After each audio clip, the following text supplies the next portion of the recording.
Hello Dallas, ఎలా ఉన్నారు అందరం? ముందుగా మీ అందరికీ నా ఆంగ్ల నూతన సంవత్సర శుభాకాంక్షలు తెలియజేసుకుంటున్నాను. నేలైనింది ఆకాశానికి చిల్లు పడింది అన్నట్టుగా ఉంది. ఇసుకేస్తే రాలినంత జనం అభిమాన గట్టలు తెంచుకొని ఇక్కడికి పిచ్చేసిన సినిమా అభిమానులందరికీ, నా అభిమానులందరికీ, ప్రేక్షక దేవుళ్లకు అందరికీ నా హృదయపూర్వక నమస్కారాలు తెలియజేసుకుంటూ, ముఖ్యంగా ఈరోజు ఈ యొక్క కార్యక్రమానికి ముఖ్య అతిథిగా విచ్చేసిన కేంద్ర మంత్రి వర్యులు గౌరవనీయులైన పెంపసాని చంద్రశేఖరరావు గారికి, అంటే రూరల్ డెవలప్మెంట్ మరియు కమ్యూనికేషన్స్ మంత్రివర్యులు అయిన పెంపసాని చంద్రశేఖరరావు గారికి, అలాగే ఈ యొక్క కార్యక్రమాన్ని స్పాన్సర్ చేసిన అందరూ కూడా ఎన్నో కేవలం డలాస్ ఇచ్చే కాదు, మరి అటు మిగతా రాష్ట్రాల నుంచి కూడా, అటు ఈస్ట్ వెస్ట్ నార్త్ సౌత్ అన్ని దిక్కుల నుంచి, అమెరికా 4 చెరగల నుంచి ఇక్కడికి విచ్చేసిన నా తెలుగు ప్రజానికానికి, నా అభిమానులందరికీ, కళాభిమానులందరికీ నా హృదయపూర్వక కళాభివందనాలు. సుదూర సాగర తీరాలు దాటి ఖండాంతరాలలో తెలుగు భాషా సంస్కృతి దీపికలు వెలిగించి మాతృభూమికి కీర్తి ఆర్జించి పెడుతున్న తెలుగింటి ఆడపడుచులకు, అన్నదమ్ములకు అందరికీ నా హృదయపూర్వక నమస్కారాలు, కళాభివందనాలు. మీ శంసి ప్రభావంతో, సాంకేతిక విజ్ఞానంతో, వైద్యశాస్త్ర నైపుణ్యంతో, వివిధ రంగాలలో మీ యొక్క నిష్ణాతతో మీరు అందిస్తున్న సేవ కేవలం మీకు ఇక్కడ తృప్తినివ్వడమే కాదు, ఇక్కడ ప్రజలకు సేవ చేయడమే కాదు, మీకు అక్కడ ప్రజల్లో కూడా ఎంతో గౌరవపూరితమైన స్థానాన్ని ఆర్జించి పెట్టాయి శాశ్వతంగా. దాంతోపాటు మన దేశ కీర్తిని కూడా ఇమ్మడింపజేశారు మీరంతా. ఈ సందర్భంగా మీ అందరికీ నా కృతజ్ఞతలు తెలియజేసుకుంటూ, ఇక్కడ అమెరికా దేశంలో ఈ యొక్క దేశపు అటు రాజకీయ, ఆర్థిక మరియు సామాజిక రంగాల్లో ఈ దేశానికి మీరు మీ సేవలను అందిస్తూ, అలాగే ఇక్కడ ప్రభుత్వాలకి మీ సహాయ సహకారాలు అందిస్తూ, అలాగే ప్రభుత్వాలు కూడా మీరు అందించే ఈ సహాయ సహకారాలకు స్పందించి వారు కూడా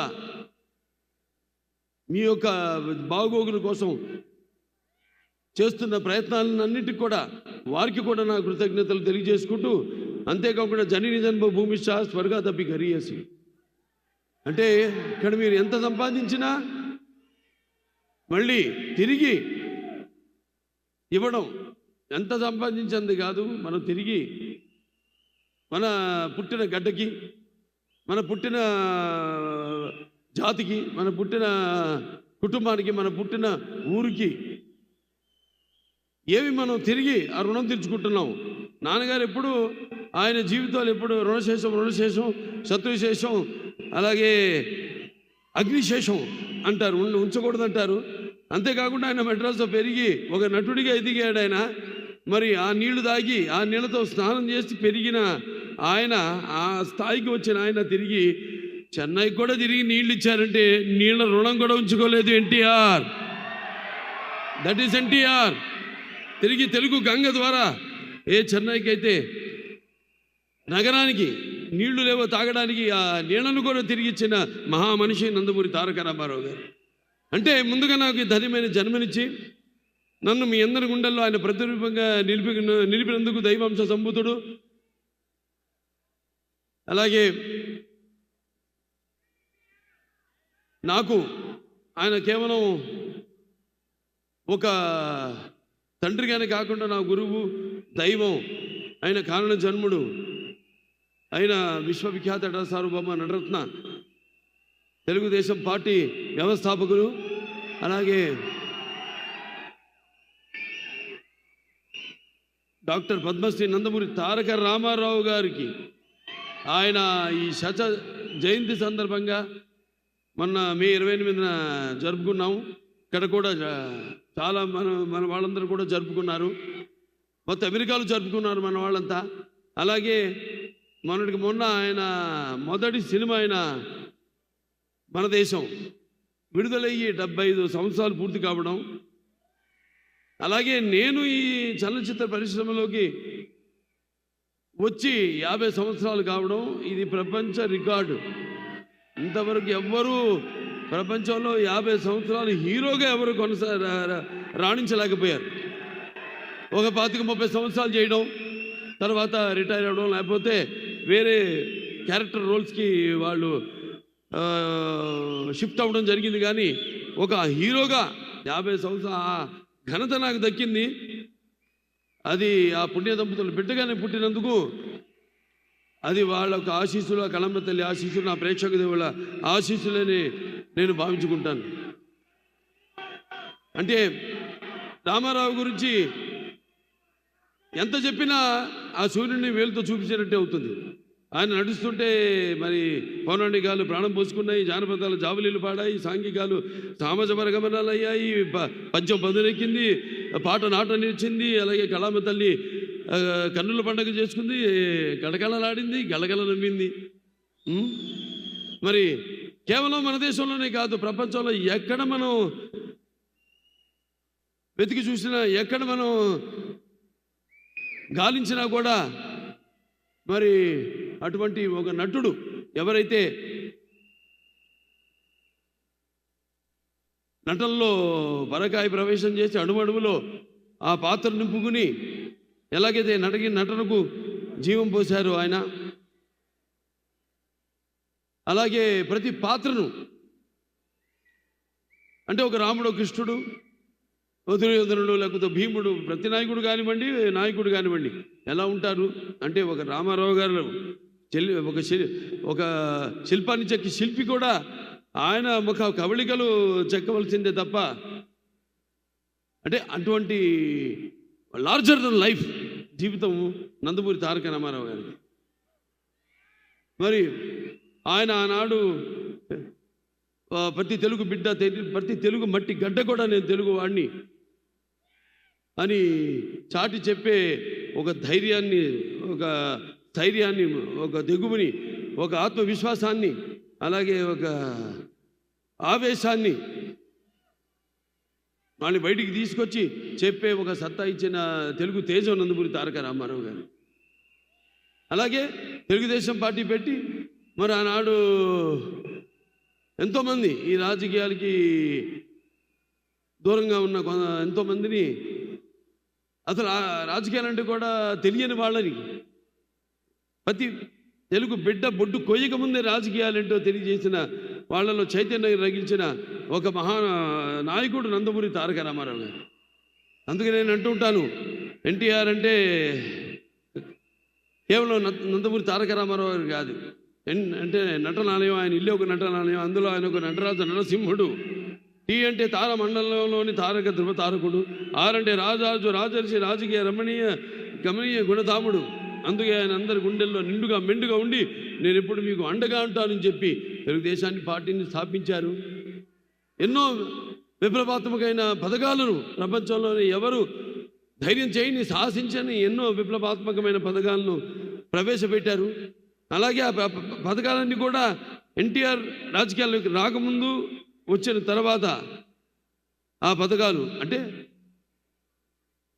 ప్రజల కోసం, వాళ్ళకు మేలు చేయడం కోసమని ఆ పథకాలను ప్రవేశపెట్టి అమలు చేసి, ఆయన తర్వాత కూడా ఆ పథకాలను ప్రవేశపెట్టేలా అమలు చేసేలా చేసిన మహానుభావుడు నందమూరి తారక రామారావు గారు. అందుకే మరి అది ఎన్టీఆర్ దూరదృష్టి. అందుకే ఆయన పేదవాడి బాధ తెలిసిన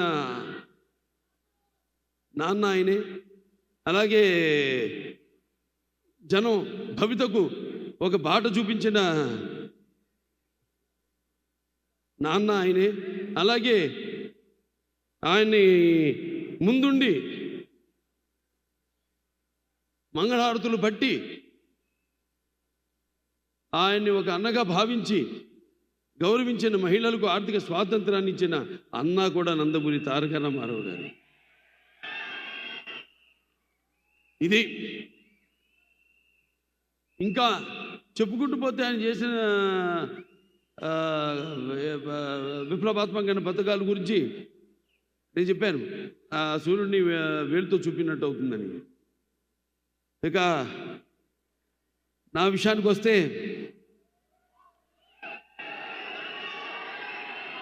చెప్పాను, నాకు నా గురువు, నా దైవం, నా మెంటరు అంతా కూడా నందమూరి తారక రామారావు గారు అని ఆయన్నే ఒక స్ఫూర్తి ప్రదాతగా తీసుకొని మరి అంచెలంచెలుగా ఆయన్ని అంటే నా బాటలో ఆయన్ని అనుసరిస్తూ ఆ అనుకరణలో అనుసరించడంలో తర్వాత ఉన్న ఆనందాన్ని పొందుతూ ఈనాడు నేను ఒక సానబెట్టుకున్న ఒక వజ్రాన్ని మీ అందరికీ నేను తెలియజేసుకుంటున్నాను.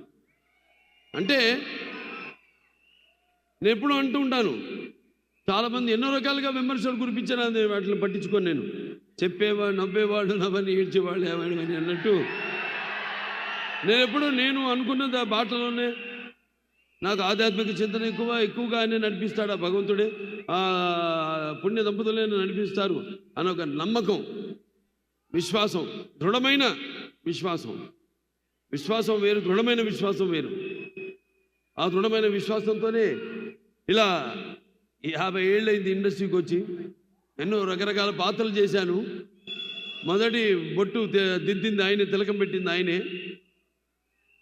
ఆ సుముహూర్తాన్ని ఏ ముహూర్తాన్ని అయితే ఆయన నా నుదుటిన బొట్టు పెట్టారో ఆ ముహూర్తం నుంచి నా యొక్క ఈ చలనచిత్ర ప్రస్థానం మొదలైంది. ఎన్నో పాత్రలు చేశాను, రకరకాల పాత్రలు, అటు జానపదాలు కానివ్వండి, పౌరాణికాలు కానివ్వండి, లేకపోతే మన ఆదిత్య తీసిన ఫస్ట్ ఇండియన్, మన గొప్పలు మనం చెప్పుకోము.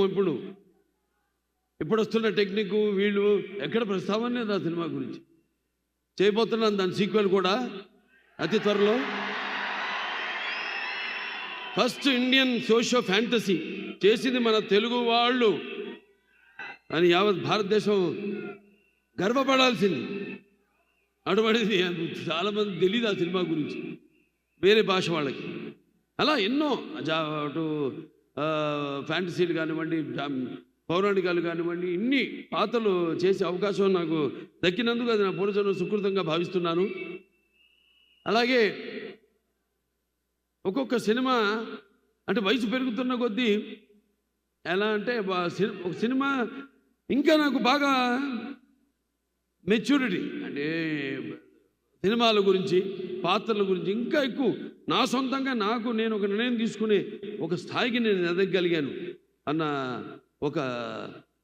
అది ఒక దృఢ సంకల్పం, ఒక విశ్వాసం, నమ్మకం నా మీద నాకు కలిగింది. ఇప్పుడు ఇవాళ ఒక అఖండ సినిమా అయితేనేమి, లేకపోతే ఒక వీరసింహారెడ్డి అయితేనేమి, ఒక నేలకొండ భగవంత్ కేసరి అయితేనేమి, ఇవన్నీ కూడా 3 సినిమాలు. అప్పుడు 86 గుర్తొస్తుంది. 7 సినిమాలు రిలీజ్ అయితే 7లో 6 సినిమాలు సిల్వర్ జూబ్లీలు ఆడినాయి, ఒక సినిమా 100 రోజులు ఆడింది. మళ్ళీ చరిత్ర సృష్టించాలన్నా మేమే, దాన్ని తిరగ రాయాలన్నా మేమే. మళ్ళీ వస్తా, మళ్ళీ జాప్యం లేకుండా. ఎందుకంటే ఒక అవకాశం ఇచ్చాడు. అందరూ 2వ ఇన్నింగ్స్ అంటారు, అది ఎప్పుడు ఏదో ఒక రిటైర్ అయిపోయినా కొంచెం దారి మార్చుకుని మళ్ళించుకుని ఏదో క్యారెక్టర్ ఆర్టిస్ట్ గానో లేకపోతే అది కానీ అట్టా కాకుండా ఇవాళ నాకు వచ్చిన ఈ అవకాశం అది నా 2వ ఇన్నింగ్స్గా తీసుకుని ఈ యొక్క 3 సినిమాలు విజయం తర్వాత మనకు 3 సార్లు మన అక్కడ హిందూపురం ఎమ్మెల్యేగా గెలిచినందుకు నా హిందూపురం ప్రజలందరికీ కూడా నా ధన్యవాదాలు తెలియజేసుకుంటూ ఇక 2వ ఇన్నింగ్స్ ఇక్కడి నుంచి మొదలైందని మీ అందరికీ తెలియజేసుకుంటున్నాను. నా క్యాన్సర్ హాస్పిటల్ ఉంది. నా క్యాన్సర్ హాస్పిటల్లో మా డాక్టర్లు, మా కార్యవర్గ సభ్యులు అయితేనేమి, మాకు బోర్డు మెంబర్స్ అయితేనేమి, లేకపోతే మా డాక్టర్స్ అయితేనేమి, నాన్ మెడికల్, పారామెడికల్, లేకపోతే నర్సింగ్ స్టాఫ్, వాళ్ళందరూ అవిశ్రాంతంగా పడుతున్న శ్రమకి ఫలితమే నా ముందు ఉన్న చైర్మన్స్ అయితేనేమి, నాకు ముందు ఉన్న బోర్డు మెంబర్స్ అయితేనేమి, వాళ్ళందరూ నాకు ఇన్స్పిరేషన్గా ఇవాళ ఆసుపత్రిని ఈ స్థాయికి తీసుకురాగలిగానంటే మీ అందరి సహాయ సహకారాలతో. నేను ఇప్పుడు ఇక్కడ చాలాసార్లు రావడం జరిగింది అమెరికాకి. ఫండ్ రైజర్స్కి మాకు ఇక్కడ అయాకో ఉంది, ఇండియన్ అమెరికన్ క్యాన్సర్ ఆర్గనైజేషను. అలా ఇక్కడికి వచ్చినప్పుడల్లా మేము చేస్తున్న సేవలను గుర్తించి మీరు అందిస్తున్న సహాయ సహకారాలు, అలాగే బ్యాంక్స్ వాళ్ళైతేనేమి, లేకపోతే public and private industrial sectors అయితేనేమి, అందరూ దాతలు, మీ అందరి వల్లే ఆ ఆసుపత్రి దినదినాభివృద్ధి చెంది ఏదైతే అత్యాధునికమైన పరికరాలు వీటిని అన్నింటినీ అంటే అప్డేట్ చేసుకుంటూ అందరికీ మేము ఈ సేవలు అందించగలుగుతున్నాం. అది మీ అందరి యొక్క సహాయ సహకారాలు ఉండబట్టే తప్ప లేకపోతే నా వల్ల సాధ్యం కాదని. ఒకటి నాన్నగారు పేరు, రెండోదేమో అమ్మగారి పేరు. అంటే ఒక పుణ్య దంపతుల బిడ్డగా పుట్టిన ఈ ధన్యమైన జీవితం ఇలాగే మీ అందరి సహాయ సహకారాలతో ఇక ముందుకు ఇలాగే మన యొక్క ఈ యొక్క సత్సంబంధం కొనసాగాలని దేవుణ్ణి కోరుకుంటూ మరి ఈనాడు డాకు మహారాజ్ అంటే ఒక పాత్ర నుంచి పుట్టింది కథ. ఇప్పుడు చెప్తుంటా చాలా సందర్భాల్లో ఒక పంచపక్ష పరిమాణం వడ్డించిన విస్తరి కావచ్చు, ఫుల్లీ లేడ్ ప్లాటర్, లేకపోతే ఒక పాత్రలో ఇచ్చి, లేకపోతే ఒక సన్నివేశంలో నుంచి ఏదో మన జీవితంలో జరిగిన దాంట్లో నుంచి, లేకపోతే ఇంకో సినిమాలు చూసి వేరే భాష సినిమాలు చూసి ఇన్స్పైర్ అయ్యి అందులోంచి ఒక కథ పుట్టుకొస్తుందని. డాకు మహారాజ్ పుట్టింది ఆదిత్య 369 సినిమాలో. నేను శ్రీకృష్ణదేవరాయలు కృష్ణ కుమారుని కాపాడుతాడు బాణంతో ఉరి తీస్తున్నప్పుడు, ఆ పాత్రలోంచి పుట్టిన కథ డాకు మహారాజ్ పాత్ర. ఆ వేషధారణ, వాచకం, ఆంగికం అన్నీ కూడా పుట్టింది ఒక పాత్రలోంచి. ఆ పాత్ర చుట్టూ ముందు కథ పాత్ర అనుకున్నాం ఇలా ఉంటే బాగుంటుందని, ఆ తర్వాత దాని చుట్టూ కథ అల్లడం జరిగింది. కథ కూడా ఇలాంటి కథ కాదు మరి, ఎందుకంటే బాలకృష్ణ సినిమాని కానీ నాకెంతో బాధ్యత ఉంది సమాజం వైపు. సినిమా అంటే నిన్నట్టే ఎన్నో సందర్భాల్లో కళ్ళు మూసుకున్నప్పుడు కలిగేది కళ, కలగంటున్నప్పుడు కలిగేది, అలాగే నిద్రపోతున్న సమాజాన్ని మేల్కొల్పేది కళ అని. అలాంటి నా ఒక ఎన్టీ రామారావు అబ్బాయిగా, అలాగే ఒక ప్రజాప్రతినిధిగా నా భుజస్కంధాలపై ఎంతో బాధ్యత ఉంది. మంచి సినిమాలు ఇవ్వాలి, ఒక మంచి సందేశంతో సినిమా ఇవ్వాలి అని. ఈ సినిమాలో కూడా సందేశం ఉంది, చాలా మంచి సందేశం. రేపు చూస్తారు మీరే, 12 విడుదల కాబోతుంది. సో ఇలా చేసుకుంటూ ఒక్కొక్క పాత్రని ఎలా ఉంటే బాగుంటుంది ఏంటనేది ఇది ఒక సమిష్టి కృషిగా భావిస్తాను నేను. ఇప్పుడు ఏ సినిమా అయినా సరే ఏ ఒక్కడి వల్ల కాదు సినిమా.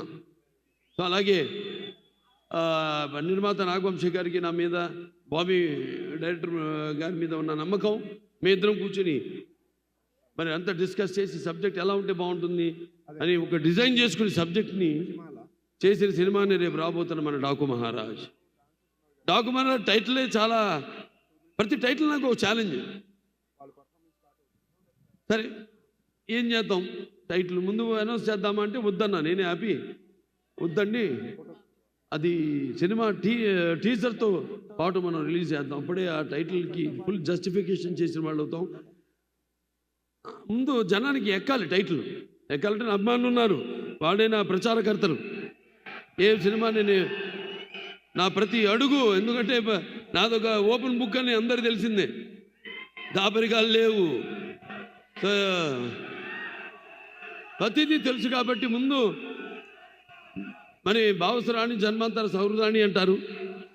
పోయిన జన్మలో ఒకరిద్దరితో మనకు తెలిసిన వాళ్ళు ఉంటే ఈ జన్మలో ఏదో కొంత వాళ్ళిద్దరు ఒక 5-6 ఒకళ్ళు పొందొచ్చు. కానీ ఇన్ని లక్షల కోట్ల వేల లక్షల కోట్ల మంది అభిమానులు పొందడం అంటే అది మరి ఏ పూర్వజన్మ సుకృతమో, లేకపోతే ఏ జన్మల అనుబంధమో, ఏ విడదీయలేని అనుబంధమో కదా అని నాకు అనిపిస్తూ ఉంటుంది.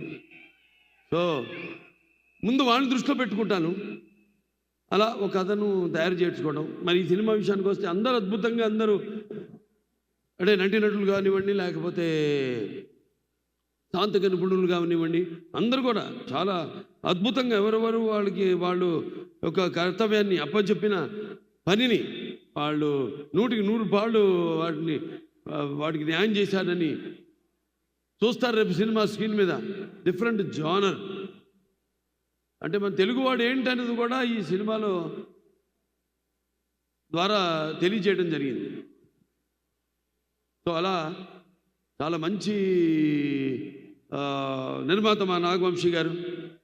నా అభిమానుడుగా ఫ్యాన్ కూడా ఇక్కడే డలాస్ వచ్చిపోతుంటాడు ఆయన ఎక్కువగా. ఆయన ఎంతో ఒక మంచి నిర్మాతలు, అందరూ మంచి నిర్మాతలే. కాకపోతే ఇప్పుడు మీకు తెలుసు ప్రతి వాళ్ళు అందరూ పోటీ పడుతున్నారు.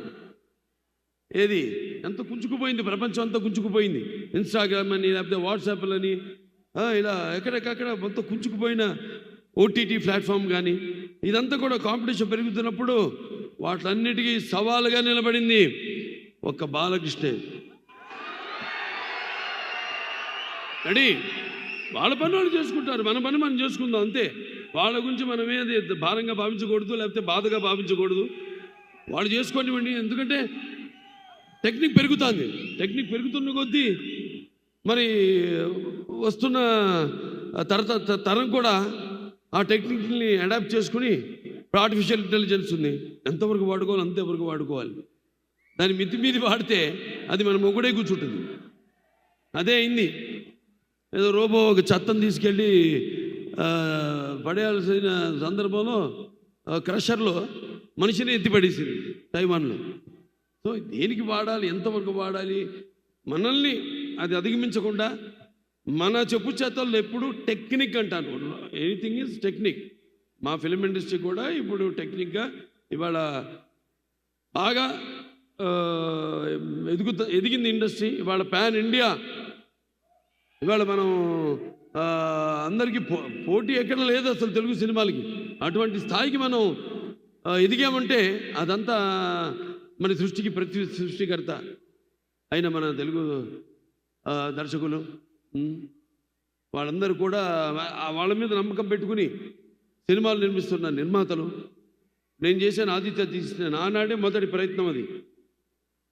నా నిర్మాత నా మీద పెట్టుకున్న నమ్మకం, డైరెక్టర్ మొత్తం టీం మీద పెట్టుకున్న నమ్మకం ఫలితమే ఆనాడు ఆదిత్య చేసిన విజయవంతం కావడానికి. అలా ఒక్కొక్కళ్ళు తమన్ ఖచ్చితంగా చెప్పాలి. ఎందుకంటే సప్త సాగర సంకర్షణ జ్వలిత శబ్దోద్భవ మాధురి శబ్దస్వరాలైన సరిగమ పదనీస సంగీత సాహిత్య మధురమైన గీతాలు వినడానికి భాషా భేదం కానీ, ఆడ మగ తేడా కానీ, లేకపోతే దానికి దారిద్రాది పట్టుపిడుపులు కానీ, పండిత పామరాది హెచ్చు తగ్గులు కానీ ఉండమన్నది. అలాగే అభిమానులు దురభిమానులు అనే అడ్డు గోడ ఉండదని నా నమ్మకం. మరి ఈరోజు అద్భుతంగా అఖండ తెలుస్తుంది మనకి. ఇక్కడ అమెరికాలోనే మొదలైంది చరిత్ర. ఏది థియేటర్లో సబ్బూపర్లు బ్లాస్ట్ అయ్యి. కానీ నేను ఒకటే మీకు చెప్పుకుంటున్నా, ఒకటేంటంటే మనం ఎక్కడున్నాం, ఏ దేశంలో ఉన్నాం అన్నది కొంచెం మనం గమనించి అప్రమత్తంగా ఉండి వీళ్ళకి నేను చెప్పి అన్నట్టు మనం కూడా మన సహాయ సహకారాలు అందించాల్సిన అవసరం ఉంది. ఇక్కడ ఓకే, మనకి అక్కడ అలవాటు ఈ కాగితాలు, రంగు కాగితాలు ఎగరేయడాలు, అవన్నీ వాళ్ళకి ఫైరు, ఇవన్నీ వాళ్ళకి న్యూసెన్స్ ఉంటాయి ఇక్కడ. అవన్నీ వాళ్ళు చెప్పినట్టుగా మనం అంటే అల్లరి చేయకుండా, ఓకే అల్లరి చేయండి కానీ ఆగమం చేయొద్దు. అది నేను చెప్పేది. ఎలాగో మీ కొన్ని ఏదైతే వాళ్ళు వద్దంటున్నారో మనం గౌరవిస్తే మనమేంటో మనం చాటుకున్న వాళ్ళం అవుతాం. అది నేను చెప్పేది. ఎస్పెషలీ అది జరిగేది నా ఒక్కడికే. కాబట్టి నా అభిమానులందరికీ నా తరఫు నుంచి ఒక చిన్న విన్నపం ఏంటంటే, మీరు అల్లరి చేయండి, ఓకే అరవండి, కేకలేయండి, దాని గురించి కాదు, ఆగమం చేయదు థియేటర్లో. ఎందుకంటే అది లేనిపోని మన దీన్నే ప్రతిబింబిస్తుంది. ఎందుకంటే ఇక్కడ కొన్ని రూల్స్ ఉంటాయి, ప్రోటోకాల్స్ ఉంటాయి. ఆ ప్రోటోకాల్స్ అన్నీ మనం పాటించాల్సిన అవసరం ఉంది. మరొకసారి మీరందరికీ, అలాగే మా కెమెరామెన్ గురించి కూడా ప్రత్యేకంగా చెప్పుకోవాలి. విజయ్ కన్నన్ అద్భుతంగా చిత్రాన్ని ఆయన లైటింగ్ స్కీమ్లో దాన్ని, అంటే డైరెక్టర్ అది ఎలా అంటే గవర్నమెంట్ లాగే ఉంటుంది. ఎలాగైతే మనం అనుకుంటామో ఈ పథకాలని, కానీ ఇంప్లిమెంట్ చేసేది కింద అధికారులు, క్షేత్రస్థాయి వరకు అధికారులు. అలా డైరెక్టర్ మైండ్లో అనుకున్న షాట్ని కరెక్ట్గా డైరెక్టర్ అనుకున్నట్టు చూపగలిగే సత్తా ఒక కెమెరామెన్ చేతుల్లో ఉంటుంది. అటువంటి అద్భుతంగా కొత్త జోనర్కి తన లైటింగ్ స్కిల్స్తో అద్భుతంగా అందరినీ అందంగా ఎంతో బాగా ఏ పాత్రలు ఇప్పుడు దాంట్లో ఉన్నాయి 2-3 గెటప్లో షేడ్స్ ఉన్నాయి నా పాత్రలు. ఎలా ఉండాలి, ఎలా లైటింగ్ చేయాలి ఏంటి అనేది చాలా బాగా చేశాడు ఆయన. ఇక డైరెక్టర్ బాబీ చాలా అసలు ఇంత సినిమా చేశాడా నాకు ఇప్పటికీ అనిపిస్తుంటుంది. ఎందుకంటే ఎప్పుడు సైలెంట్గా ఉంటాడు, సెట్స్లో ఏమి హడావుడి ఉండదు, చాలా కూల్గా ఉంటాడు మనిషి, క్వైట్గా ఉంటాడు ఆయన. అటువంటిది తనకు కావాల్సింది.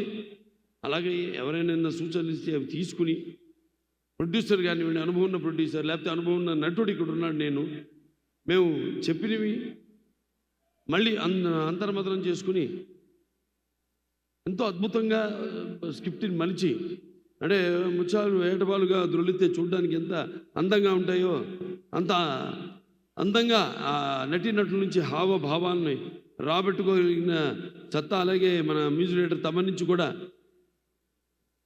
అద్భుతమైన బాణీలను రాబెట్టుకోగలిగిన, అలాగే అద్భుతమైన సాహిత్యం రచించిన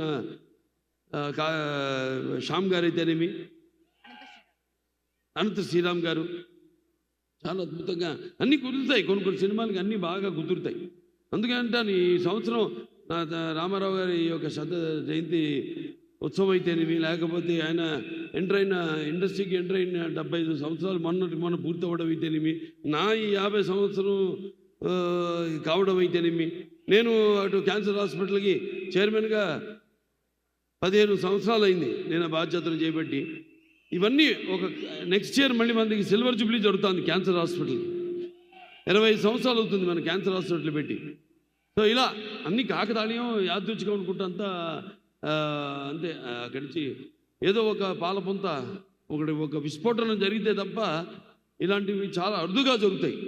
అది నేను నమ్మేవాడిని కాబట్టి సో నేను ఇవన్నీ చేస్తున్నాను అని ఒక అలసట లేకుండా మీరు అందిస్తున్న సహాయ సహకారాలకి ఇంకా ఎంతో చేయాలని ఒక నటుడిగా అయితేనేమి, ఒక క్యాన్సర్ హాస్పిటల్ చైర్మన్గా అయితేనేమి, ఒక సినిమా తీసి ఎంతో కష్టపడి దాని ఒక ఫలితం కోసం ఎదురు చూస్తున్నప్పుడు దాన్ని విజయవంతం చేస్తే అది మా వెన్ను తట్టి మరింకా ఇటువంటి మంచి సినిమాలు మాకు అందజేయండి అని ప్రోత్సహించినట్టే. సో ఇట్లా నేను చేస్తున్న ప్రతి సినిమాని మీరు విజయవంతం చేస్తూ ఇలా వెన్ను తట్టి ప్రోత్సహిస్తున్నందుకు ప్రేక్షక దేవుళ్ళందరికీ నా హృదయపూర్వక ధన్యవాదాలు తెలుసుకుంటూ, అలాగే నా అభిమానులు ముఖ్యంగా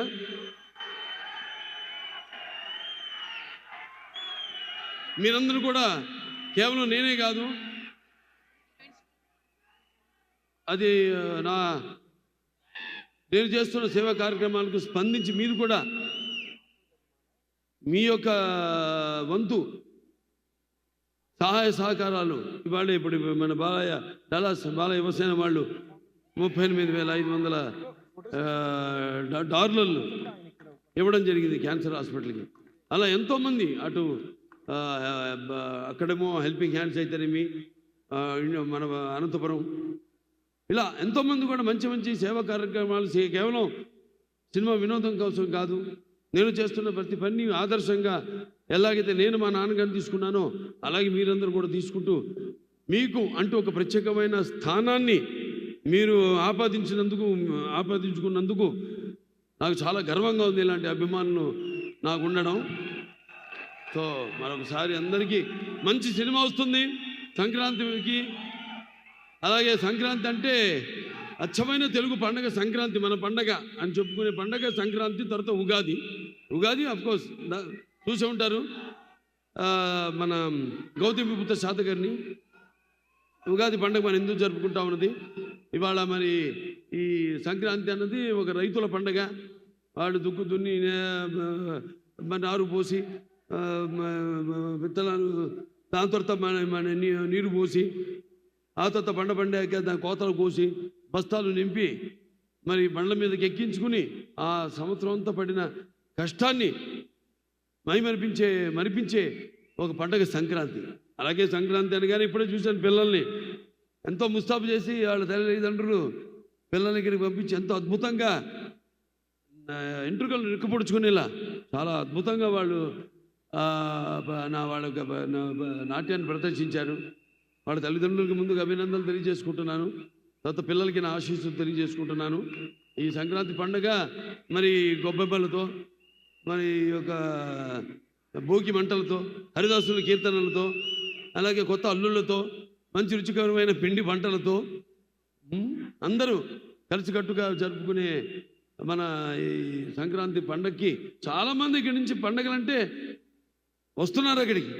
వాళ్ళు మొత్తం కుటుంబాన్ని తీసుకుని పిల్లల్ని తీసుకుని మన సంస్కృతి సంప్రదాయాల్ని ఇక్కడుంటూ అక్కడికంటే కూడా ఎంతో బాగా వాటిని ఇక్కడ జరుపుకుంటూ కళ్ళకు కట్టినట్టు కనపడాలని మళ్ళీ చాలామంది పిల్లల్ని తీసుకెళ్ళి అక్కడ ఆ పండుగలు జరుపుకోవడం మీ అందరికీ ఇక ముందు తరాలు ఎలాగైతే నేను 2-3 తరాలతో కనెక్ట్ అయిపోయాను నేను. అలాగే మీరు కూడా ఇది ఒక మన సంప్రదాయ సంస్కృతిని ఆ తరతరాలకు అందజేస్తున్నందుకు ఇక్కడ ఉన్న వాళ్ళందరికీ కూడా పిల్లల తల్లిదండ్రులందరికీ నా కృతజ్ఞతలు తెలియజేసుకుంటూ మరి సినిమా బ్రహ్మాండంగా వచ్చింది చూడండి. బ్రహ్మాండంగా ఒక వైవిధ్యమైన పాత్ర, ప్రతి పాత్ర దీంట్లో డైలాగ్ ఉంది. అదేంటంటే ఒకటి పొడుస్తాను నేను, అందరూ అడుగుతున్నారు. ఒకటి కత్తితో పొడుస్తాడు అంటాడు, వార్నింగ్ ఇస్తానా నీకు అంటే విలన్ మనిషిని చంపుతాను నేను. వాడు అంటాడు నీకు వార్నింగ్ ఇస్తున్నాను. అప్పుడు నేను అంటారు అరే వార్నింగు చంపేవాడు వాళ్ళు కానీ చచ్చేవాడు కాదురా. तेरा बलवंत सिंह को भी सुकून से ऊपर भेज दूंगा. ఎందుకంటే ఇదంతా ఉత్తర భారతదేశంలో అక్కడ రాజస్థాన్లో కూడా జరుగుతున్న కథ ఇది. సో దాన్ని మనం అలా హిందీ తెలుగు మేళవించి డైలాగులన్నీ రాయడం జరిగింది. ఎక్కువగా మన తెలుగు మనకి కంఫర్ట్గా ఉండడానికని. సో చిత్రం చాలా బాగుంది, బాగా వచ్చింది. తప్పకుండా మిమ్మల్ని అందరినీ ఏంటి మీరు ఎదురు చూస్తున్నారు, ఏంటి కథ ఏంటి అన్నది మిమ్మల్ని మరొక లోకంలోకి తీసుకెళ్తుంది ఈ సినిమాని తెలియజేసుకుంటూ. మరి చాలా కాలాతీతమైంది, ఎంతో దూరాల నుండి కూడా మీరు అంతా వచ్చారు. కేవలం చెప్పాను డల్లాస్ నుంచే కాదు, అటు ఉత్తరం దక్షిణం తూర్పు పడమర నుంచి కూడా అందరు అబ్బాయిలు ఇక్కడికి విచ్చేశారు. అబ్బాయిలే కాదు అందరూ కూడా తెలుగు వాళ్ళంతా మన ప్రవాస ఆంధ్రులందరూ కూడా ప్రవాస తెలంగాణ వాస్తవ్యులు అయితే మీ అందరూ కూడా ఇక్కడ ఇచ్చేశారు. అందరూ కూడా మరొకసారి నా ధన్యవాదాలు తెలియజేసుకుంటూ మీరందరూ క్షేమంగా మీరు వచ్చిన ఊళ్ళ నుంచి లేకపోతే మీ ఇళ్ళకి వెళ్ళవలసిందిగా మిమ్మల్ని అందరిని కోరుకుంటూ మరొకసారి మీకు అందరికీ నా సంక్రాంతి శుభాకాంక్షలు తెలియజేసుకుంటూ ఈ సంక్రాంతి ఆ భగవంతుడు మీకు అష్టైశ్వర్యాలు సుఖ సంతోషాలు భోగభాగ్యాలు కీర్తి ప్రతిష్టలు శ్రీసంపదల ఆయురారోగ్యం అలాగే సంపూర్ణ ఆయుష్ నవగ్రహాల ఆనుకూల్యం ప్రసాదించాలని మనస్ఫూర్తిగా కోరుకుంటూ నేను సెలవు తీసుకుంటున్నాను.